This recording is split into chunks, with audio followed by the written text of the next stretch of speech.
ನಮಸ್ಕಾರ. 24x7 ಕರ್ನಾಟಕ.comಗೆ ಸ್ವಾಗತ ಸುಸ್ವಾಗತ. ಧಾರವಾಡ ಡಿಸ್ಟಿಕ್ ಹುಬ್ಬಳ್ಳಿ ತಾಲೂಕು ವರೂರು ಗ್ರಾಮ ಪಂಚಾಯತಿ ಸದಸ್ಯರನ್ನ ಭೇಟಿಯಾಗಿ ಬಂದಿದ್ದೀವಿ.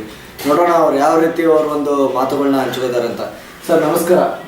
ಸರ್ ತಮ್ಮ ಹೆಸರು ಸರ್? ಜಗದೀಶ್ ಪಕ್ಕಿರೆಯ ಹಿರೇಮಠ. ನೀವು ಯಾವ ಗ್ರಾಮ ಪಂಚಾಯತಿಯಿಂದ ಗೆದ್ದು ಬಂದಿದ್ದೀರಾ? ವರೂರು ಗ್ರಾಮ ಪಂಚಾಯತಿ. ವರೂರು ಗ್ರಾಮ ಪಂಚಾಯತಿ ಗೆದ್ದು ಬಂದಿರಾ? ಸರ್ ಇವಾಗ ನೀವು ಪಂಚಾಯತಿಲಿ ಯಾವ ಸ್ಥಾನದಲ್ಲಿದ್ದೀರಾ? ನಾನು ಈಗ ಸದ್ಯ ಸದಸ್ಯ ಇದ್ದೀನಿ, ಮಾಜಿ ಅಧ್ಯಕ್ಷ ಕೂಡ ಇದ್ದೀನಿ. ಮಾಜಿ ಅಧ್ಯಕ್ಷರು ಇದ್ದೀರಾ ಅಂದ್ರೆ ಫಸ್ಟ್ ಗೆದ್ದು ಬಂದ ನಂತರ 2.5 ವರ್ಷ ಅಧ್ಯಕ್ಷ, ಆಮೇಲೆ ಈಗ ಸದಸ್ಯರಾಗಿದ್ದೀರಾ. ಸರ್ ನೀವು ಯಾವ ಪಕ್ಷದಿಂದ ಗುರುತಿಸ್ಕೊಂಡಿದ್ದೀರಾ ಸರ್? ನಾವು ಈಗ ಸದ್ಯ KGP ಇಂದ KGP ಪಕ್ಷದಿಂದ ಫಾಲೋವರ್ಸ್ ಇದ್ದೀರಾ. ಸೊ ನಿಮ್ಗೆ ಈ ಬಾರಿ ಗೆದ್ದಂತ ನಿಮ್ ಟೋಟಲ್ ವೋಟ್ಸ್ ಏನಿತ್ತು ಸರ್? ನಮ್ದು ಅವಿರೋಧ ಆಯ್ಕೆ, ಅಂದ್ರೆ ವೋಟಿಂಗ್ ಯಾವುದು ಇದು ಸೊ ನೀವು ಅವಿರೋಧ ಆಯ್ಕೆ ಆಗಿದ್ದೀರಾ. ಸರ್ ಇವಾಗ ಹೇಗೆ ಅನಿಸ್ತಾ ಇದೆ ಸರ್ ರಾಜಕೀಯ ಜೀವನ? ಒಂಥರ ಅಡ್ಡಿ ಇಲ್ಲ, ಆದ್ರೆ ಜನಸೇವೆ ಮಾಡಕ್ ಒಂದು ಅವಕಾಶ ಮಾಡಿಕೊಟ್ಟಿದ್ದಾರೆ. ಸರ್ ಇವಾಗ ನಿಮ್ದು ವೈಯಕ್ತಿಕ ಕೆಲಸ ಏನು ಸರ್? ನಮ್ದು ಅಗ್ರಿಕಲ್ಚರ್ ಒಕ್ಕಲ್ತನ. ಹಾಂ ಸರ್, ಅಗ್ರಿಕಲ್ಚರ್ ಒಕ್ಕಲ್ತನ. ಸೊ ಒಂದು ಅಗ್ರಿಕಲ್ಚರ್ ಮಾಡ್ಕೊಂಡಿರೋರು ರಾಜಕೀಯಕ್ಕೆ ಏನಂತ ಅನ್ಕೊಂಡು ಬಂದ್ರಿ ಸರ್? ಇಲ್ಲ, ಜನಗಳ ಒಂದು ಒತ್ತಾಯ, ಆಮೇಲೆ ನಮ್ಮ ಮದರ್ ರಾಜಕೀಯದಲ್ಲಿ ಮೊದಲಿಗೆ ಇದ್ದರು, ಇದರಿಂದ ಒಂದು ಮತ್ತೆ ಜನಗಳ ಒಂದು ಸೇವೆ ಮಾಡ್ಲಿಕ್ಕೆ ಅನುಕೂಲ ಮಾಡಿ. ಸರ್ ಇವಾಗ ಗೆದ್ದು ಬಂದ್ಮೇಲೆ ಈ 3 ವರ್ಷ ಅವಧಿಯಲ್ಲಿ ಯಾವ ರೀತಿ ಒಂದು ಜನಸೇವನ ಮಾಡಿದ್ದೀರಾ ಸರ್? ನಾವು ನೀರಿನ ವ್ಯವಸ್ಥೆ ಮಾಡಿದ್ದೀವಿ, ಆಮೇಲೆ ಕಾಂಕ್ರೀಟ್ ರಸ್ತೆಗಳನ್ನು ಮಾಡಿದ್ದೀವಿ, ಆಮೇಲೆ ಗಟರ್ಗಳನ್ನು ಮಾಡಿದ್ದೀವಿ, ಆಮೇಲೆ ಟಾಯ್ಲೆಟ್ ಗಳನ್ನು ಮಾಡಿದ್ದೀವಿ. ಅದೇ ರೀತಿ ನಮಗೆ ಟಾಯ್ಲೆಟ್ ಇದರಿಂದ ಗ್ರಾಮ ಪುರಸ್ಕಾರ, ನೈರ್ಮಲ್ಯ ಪುರಸ್ಕಾರ ಅಂತ ನಮ್ಗೆ ಅವಾರ್ಡ್ ಕೂಡ ಸಿಕ್ಕಿದೆ.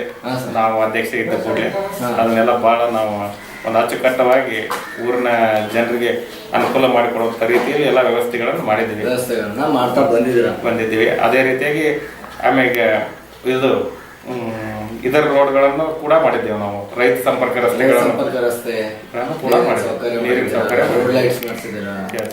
ಸೊ ಮತ್ತೆ ಸರ್ ಇವಾಗ ಪಂಚಾಯತಿಯಲ್ಲಿ ಇದು ಬಡವರಿಗೆ ಮನೆ ಅಂತ ಕೊಡ್ತಾರಲ್ಲ ಸರ್, ಸೊ ಅದು ಬಡ ಜನತೆಗೆ ನಿಮ್ ಕಡೆಯಿಂದ ಎಷ್ಟು ಮನೆ ಕೊಡ್ಸಿರ್ಬೋದು ಸರ್? ನಾವು ಒಂದು 300 ಮನೆ ತನಕ ಕೊಡ್ಸಿದ್ದೀವಿ. 300 ಮನೆವರೆಗೂ ಈ 3 ವರ್ಷದಲ್ಲಿ ಕೊಡ್ಸಿದ್ದೀವಿ. ಎಲ್ಲ ಜನರಿಗೂ ಮನೆ ಅಂತ ಕೊಡ್ಸಿದಾರ. ಸರ್ ಇವಾಗ ನಿಮ್ಗೆ ಇನ್ನೂ 2 ವರ್ಷ ಕಾಲಾವಧಿ ಇದೆ.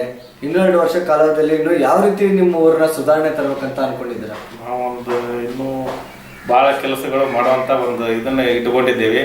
ಎಲ್ಲಿ ನೈರ್ಮಲ್ಯ ಮುಕ್ತವಾಗಿ ಗ್ರಾಮವನ್ನು ಪೂರ್ಣ ಮಾಡಬೇಕಂತ ಇದೆ. 90% ಈಗ ಮಾಡಿದ್ದೀವಿ, ಇನ್ನೊಂದು 10% ಮಾಡಿದ್ರೆ ಪೂರ ನಮ್ದು ನೈರ್ಮಲ್ಯ ಮುಕ್ತ ಗ್ರಾಮ ಮಾಡ್ಬೇಕಂತ ಒಂದಿದೆ. ಆಮೇಲೆ ಈಗ ಸದ್ಯ ಕುಡಿಯುವ ನೀರು ಶುದ್ಧ ಕುಡಿಯುವ ನೀರು ಘಟಕವನ್ನು ಸ್ಥಾಪನೆ ಮಾಡ್ಬೇಕಂತ ಈಗ ಸದ್ಯ ನಮ್ಮ ಒಂದು ಪ್ಲಾನ್ ಅನ್ನು ಹಾಕಿದ್ದೇವೆ.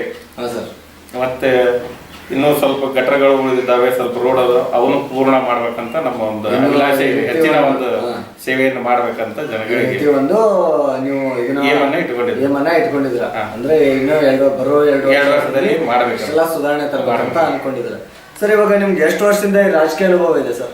ನಮ್ದು ಇದೇ 3 ವರ್ಷ ರಾಜಕೀಯ ಅನುಭವ. ಸರ್ ಈ ರಾಜಕೀಯ ಬಿಟ್ಟು ನೀವು ಯಾವ್ದಾದ್ರು ಸಂಘ ಸಂಸ್ಥೆಯಲ್ಲಿ ತಮ್ಮನ್ನ ತಾವು ಗುರುತಿಸ್ಕೊಂಡಿದ್ದೀರಾ ಸರ್? ನಾನು ಯುವಕ ಮಂಡಲದಲ್ಲಿ ಗುರುತಿಸ್ಕೊಂಡಿದ್ದೇನೆ ಸದಸ್ಯನಾಗಿ. ಅದೇ ರೀತಿ KVG ಬ್ಯಾಂಕಿನಲ್ಲಿ ಕೂಡ ಉಪಾಧ್ಯಕ್ಷನಾಗಿ ಸೇವೆ ಮಾಡಿದ್ದೇನೆ, ಸೇವೆನ ಸಲ್ಲಿಸಿದ್ದೇನೆ. ಸೊ ಇವಾಗ ನೀವು ರಾಜಕೀಯಕ್ಕೆ ಬರೋದಕ್ಕೆ ನಿಮ್ಮ ಕುಟುಂಬದಿಂದ ನೀವೇ ಮೊದಲಾರ ಅಥವಾ ಹಿಂದ್ಗಡೆ ಯಾರಾದ್ರೂ ಇದ್ರು? ಇಲ್ಲ, ನಮ್ಮ ಮದರ್ ಫಸ್ಟ್ ಇದ್ರು. ನಮ್ಮ ಮದರ್ ಇದಾದ್ಬಿಟ್ಲೆ ಅವ್ರದ್ದು ಅವಿರೋಧ ಆಯ್ಕೆ ಮಾಡಿದ್ರು, ಮತ್ತು ಹೊಳ್ಳಿ ನಮ್ದು ಕೂಡ ಅವಿರೋಧ ಆಯ್ಕೆ. ಸರ್ ಅವರು ಪಂಚಾಯತಿ ಇದನ್ನ ಅಧ್ಯಕ್ಷರು ಉಪಾಧ್ಯಕ್ಷ ಇದ್ರ? ಇಲ್ಲ, ಮೆಂಬರ್ ಇದ್ರು, ಮೆಂಬರ್ ಆಗಿದ್ರು. ಸೊ ಅವ್ರು ಮುಗಿದ್ಮೇಲೆ ನೀವು ನೀವು ಫಸ್ಟ್ ಗೆದ್ದು ಬಂದ ಅಧ್ಯಕ್ಷರಾಗಿದ್ರು. ಸರ್ ಅವಾಗ ಅಧ್ಯಕ್ಷರಿಗೂ ಇದು ಸದಸ್ಯರಿಗೂ ಆ ಸ್ಥಾನಕ್ಕೆ ಏನಾದ್ರೂ ಒಂದು ವ್ಯತ್ಯಾಸ ಇದೆ ಸರ್? ವ್ಯತ್ಯಾಸ ಬಹಳ ಇದೆ. ಯಾವ ರೀತಿ ಒಂದು ಸಂತೋಷ ಆಯ್ತು ಅಂದ್ರೆ ಏನ್ ವ್ಯತ್ಯಾಸ? ಅಧ್ಯಕ್ಷ ಅಂದ್ರೆ ಸ್ವಲ್ಪ ಹೆಚ್ಚಿನ ಜವಾಬ್ದಾರಿ ಇರ್ತೈತಿ. ಆಮೇಲೆ ಒಂದೇ ಹಳ್ಳಿ ಎಲ್ಲ 4 ಹಳ್ಳಿದು ಜವಾಬ್ದಾರಿ ಇರ್ತೈತಿ. ಎಲ್ಲ ಇದಕ್ಕೂ ಸಮನಾಗಿ ಒಂದು ಹಂಚಿಕೆಯನ್ನು ಮಾಡ್ಬೇಕು, ವರ್ಕ್ಗಳ ಬಗ್ಗೆ ಒಂದು ಇದು ಇರ್ತೈತಿ. ಸದಸ್ಯನಾದ್ರೆ ಅವನೊಂದು ಏರಿಯಾದ ಬಗ್ಗೆ ಅಷ್ಟೇ ಕಾಳಜಿ ಇರುತ್ತೆ. ಸೊ ತುಂಬಾ ವ್ಯತ್ಯಾಸ ಇದೆ ಸರ್. ಅವಾಗ ಫಸ್ಟ್ ಟೈಮ್ ಗೆದ್ದು ಬಂದ್ಮೇಲೆ ನಿಮ್ಮ ಅಧ್ಯಕ್ಷರಂತ ಮಾಡಿದ್ರು. ಸೊ ಅವಾಗ ಯಾವ ರೀತಿ ಒಂದು ಸಂತೋಷನ ವ್ಯಕ್ತಪಡಿಸ್ಕೊಂಡ್ರಿ? ಯಾವ ರೀತಿ ಒಂದು ಸಂತೋಷ ಆಯ್ತು? ಜನಗಳು ಬಹಳ ಒಂದು ನಮ್ಗೆ ಪ್ರೋತ್ಸಾಹ ಕೊಟ್ಟು ಯಾವುದೇ ರೀತಿಯಿಂದ ಯಾರನ್ನೂ ನಮ್ಗೆ ಅಪೋಸಿಟ್ ನಿಂದಿಸ್ತಾ ಆಗಿ ಇದನ್ನ ಮಾಡಿದ್ರು. ನಮ್ಗೆ ಭಯಂಕರ ಒಂದು ಖುಷಿ ಆಯ್ತು. ಅದೇ ರೀತಿ ಯಾಕಂದ್ರೆ ಫಸ್ಟ್ ಟೈಮ್ ನಮ್ಮ ಮದರ್ ಕೂಡ ಅದೇ ಟೈಪ್ ಮಾಡಿದ್ರು, ಹಳ್ಳಿ ನಮ್ದು ಕೂಡ ಅದೇ ಟೈಪ್ ಜನರು ಒಂದು ಇದನ್ನು ಕೊಟ್ಟಿದ್ದಾರೆ. ಅದೇ ರೀತಿ ನಾನು ಜನಗಳಿಗೆ ಯಾವತ್ತು ಸದಾಕಾಲ ಅವರ ಬಗ್ಗೆ ಒಂದು ದುಡಿಯುವ ಒಂದು ಇದರಲ್ಲಿ ನಾನು ಇವತ್ತು ನಿರತನಾಗಿರುತ್ತೇನೆ ಅಂತ ಹೇಳಿ ನನ್ನ ಒಂದು ಎರಡು ಇದನ್ನ ಸರ್, ಇವಾಗ ನಿಮ್ಗೆ ರಾಜಕೀಯಕ್ಕೆ ಬರೋದಕ್ಕೆ ನಿಮ್ಗೆ ಗುರುಗಳು ಸ್ಫೂರ್ತಿ ಅಂತ ಬೆನ್ನೆಲುಬಾಗಿ ನಿಂತವ್ರು ಯಾರಾದ್ರೂ ಇದಾರೆ ಸರ್? ನಮಗೆ ಸ್ಟಾರ್ಟಿಂಗ್ ಉಳ್ಳಾಗಡ್ಡಿ ಮಠ ಅಂತಂದು ಇದ್ರು. ಅವರು ಸ್ವಲ್ಪ ರಾಜಕೀಯದ ಬಗ್ಗೆ ಇದನ್ನ ಮಾಡ್ತಿದ್ರು, ಆದ್ರೆ ನಾವು ಆಸಕ್ತಿ ತಗೊಂಡಿದ್ದಿಲ್ಲ. ಆಮೇಲೆ ಜನಗಳ ಒಂದು ಒತ್ತಾಯದ ಅಪೇಕ್ಷೆ ಮೇರೆಗೆ ನಮ್ಗೆ ಒಂದು ಇದನ್ನು ಮಾಡ್ಲಿಕ್ಕೆ ಒಂದು ಅವಕಾಶ. ಇವಾಗ ನಿಮ್ ಗುರುಗಳು ಸ್ಫೂರ್ತಿ ಅಂದ್ರೆ ನಿಮ್ಮ ಊರಿನ ಜನಗಳು, ಆಮೇಲೆ ನಿಮ್ ಮನೆಯವರೇ ಕಾರಣ. ಸೊ ಇವಾಗ ಮತ ಹಾಕಿದವರು ಅವರೇ, ನಿಮ್ ಜನಗಳನ್ನ ಅವಿರುದ್ಧ ಆಯ್ಕೆ ಮಾಡಿ ತಗೊಂಡ್ಬಂದಿದ್ದಾರೆ. ಸೊ ನಿಮ್ ಗುರುಗಳಾದಂತ ಜನರಿಗೆ ಅವಿರುದ್ಧ ಆಯ್ಕೆ ಮಾಡಿದಂತ ನಿಮ್ ಊರಿನ ಸದಸ್ಯರಿಗೆ ಸೊ ನಮ್ಮ ಮೂಲಕ ಅವ್ರಿಗೆ ಏನಾದ್ರು ಕೃತಜ್ಞತೆ ವಂದನೆಗಳನ್ನ ಹೇಳಕ್ ಇಷ್ಟಪಡ್ತೀರಾ ಸರ್? ಏನು ನನ್ನ ಅತಿ ಉತ್ತಮ ಯಾವುದೇ ಒಂದು ತೊಂದರೆ ಇಲ್ಲದಾಗೆ ನನ್ನ ವಿರೋಧ ಮಾಡೋದಕ್ಕೆ ನಾನು ನಮ್ಮ ಜನಗಳಿಗೆ ಕೃತಜ್ಞತೆ ಸಲ್ಲಿಸ್ತೇನೆ. ಅದೇ ರೀತಿ ಅವರಿಗೆ ಯಾವುದೇ ತೊಂದರೆ ಆಗದ ಹಾಗೆ ನಾನು ಅವರ ಕೆಲಸ ಕಾರ್ಯಗಳನ್ನು ಕೂಡ ಬದಿಗೊತ್ತಿ ಅವರ ಕಾರ್ಯಗಳನ್ನು ನಿರೂಪಣೆಗೆ ತರುವಂತ ವ್ಯವಸ್ಥೆಯನ್ನು ಮಾಡ್ತೇನೆ ಅಂತ ಹೇಳಿ ನನ್ನ ಒಂದೆರಡು ಇದನ್ನು ಮುಗಿಸ್ತಾ ಇದ್ರ. ನೋಡಿದ್ರಲ್ಲ ಯಾವ ರೀತಿ ಅವರ ಅನುಭವನ ಹಂಚಿಕೊಂಡ್ರಂತ. ಅವರಿಗೆ ಎಷ್ಟು ಕಾಲ ಮಾತಾಡೋದಕ್ಕೆ ತುಂಬ ಧನ್ಯವಾದಗಳನ್ನು ಹೇಳುತ್ತಾ ಕ್ಯಾಮ್ರಾಮ್ಯಾನ್ ಮಲ್ಲಿಕಾರ್ಜುನ್ ಜೊತೆ ಗೌರವ್ 24x7 ಕರ್ನಾಟಕ.com. ನಮಸ್ಕಾರ.